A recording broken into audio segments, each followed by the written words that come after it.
iPhone X iPhone 8 Plus ส่วนหลายเวลาไปบูตแรมดิสเนาะหรือว่าเราจะไปบายพาส Apple ID เนาะในหน้ารหัสบูตแรมดิสแล้วเนาะมัน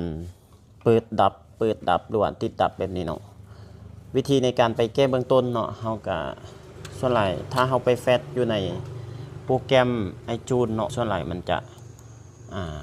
เป็นคือเก่าเนาะบ่สามารถที่จะไปแฟตได้เนาะแต่ว่ามันมีฟังก์ชันหนึ่งเนาะอยู่ในโปรแกรม3 YouTube นี่เนาะเดี๋ยวเราจะไปเฮ็ดแล้วก็ให้ทุกคนเบิ่งเนาะว่ามันเราใช้โปรแกรมใช้ฟังก์ชันตัวใดเนาะในการไปแก้หน้าที่มันติดดับแบบนี้เนาะก่อนอื่นเราก็ต้องได้เข้าiTunes Mode เนาะก็คือวิธีการเข้า iTunes Mode ให้เรากดปุ่มเพิ่มเสียงบัดนึงพอนเสียงบัดนึงหลังจากนั้นกดปุ่มปิดเปิดเนาะค้างไว้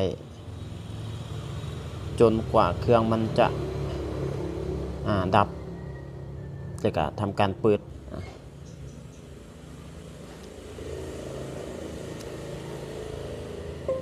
ถ้ามันเข้าหน้านี้แล้วเนาะเดี๋ยวค่อยจะพาทุกคนไปเบิ่งเนาะถ้าเราแฟตอยู่ใน iTunes Mode เนาะโปรแกรม iTunes เนาะมันจะยังติดดับคือเก่าเนาะและให้เราไปที่ Go Fat เนาะแล้วให้เราไปเลือกตัวนี้เนาะก็คือRetain User Data ตัวนี้บ่ต้องเลือกเนาะขออภัยตัวนี้กับบ่เลือกคือกันถ้าเป็น Fix Fat ตัวนี้กับบ่เลือกเนาะให้เราไปเลือกตัว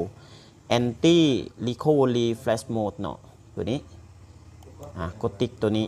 แล้วหลังจากนั้นเนาะกด Fat